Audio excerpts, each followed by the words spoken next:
again it is always a good idea that we have a very good demographic details of the patients.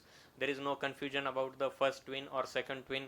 There has to be certain emphasis has to be given on the anterior segment findings, which will corroborate with the fundus findings of the patient. Then if you are going to follow, then we must follow the ICROP3, where now they are talking about posterior zone 2.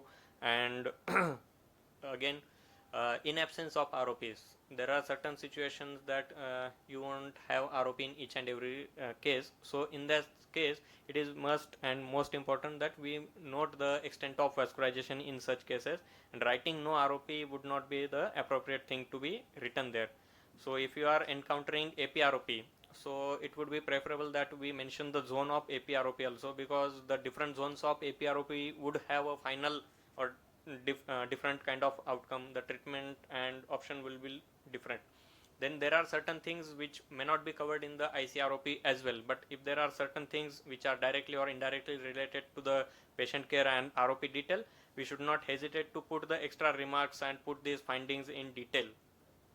Then it is a good habit to put the weight, PMA at that visit, or if there are certain histories of low hemoglobin or the baby had received any blood transfusion, these things will help you. And it is very important that we mention the date of follow-up rather than calling the baby after 1 week, 2 week or 10 days. If you are going to call, and preferably we should mention the date in this format rather than the date, month or year kind of format. So there is no way that there should be any confusion to the parents, and it should be there on the paper. Next thing is I think we should either mention the things in a legible handwriting, and if you are not good enough in that, then we should provide a printed summary. That is the best way. That would save your time and your medical legal liabilities also. And whenever possible, or if there are any confusion, as sir was also showing, we should draw diagrams and try to label things.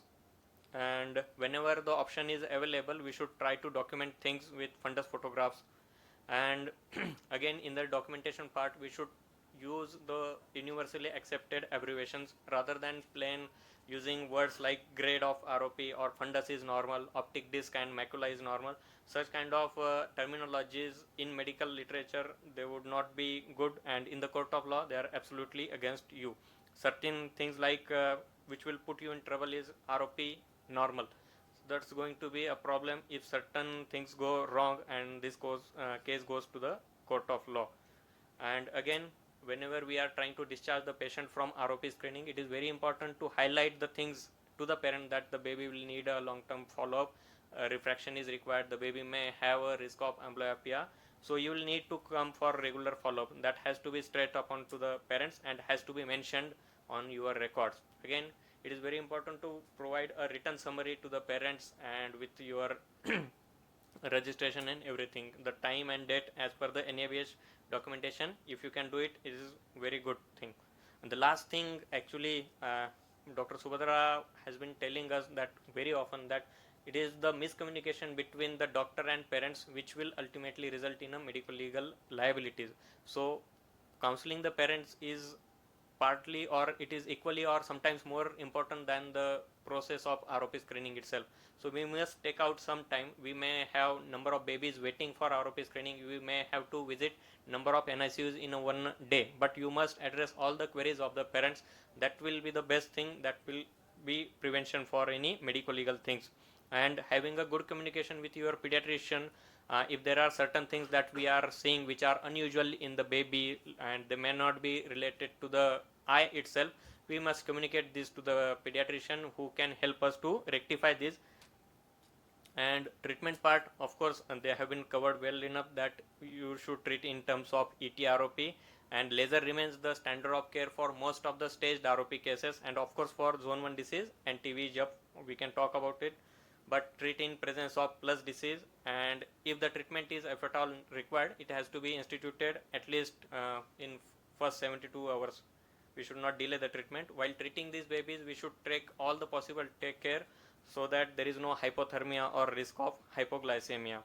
And actually, if you are good enough, or if you are a beginner, you might be doing good ROP screening, but you may not be well versed with the laser. In such cases, it is always better to refer the baby where you can go for a appropriate treatment rather than some kind of inappropriate treatment. And always mention about the need for follow-up and amblyopia therapy. Again, a word on anti-VEGF. I think much has been talked, but only thing is we should avoid the indiscriminate use of anti-VEGF. We must have very valid indication why we have put or injected anti-VEGF in that particular case. Things where laser may work or equally better, giving an anti-VEGF may put you in trouble. And if you are going for anti-VEGF, take an appropriate consent whenever in English or Hindi. And I think I'll just skip this. Even with the best of the cases, the success rate in ROP management or zone 1 disease may range from 90 to 95%, and with the best of the treatment, things can still develop or they can go wrong, and indication or surgeries may be required. That has to be stressed upon the parents. To summarize, actually we need to follow the preferred practice pattern. We need to update ourselves with newer classification, newer modalities of the treatment. Documentation has to be very thorough, and most important is if you are doing ROP screening or even VR practice, you should have a good professional indemnity cover, because with all the kinds of management, you can still have a medical legal litigation, and that will need a good indemnity cover. Thank you.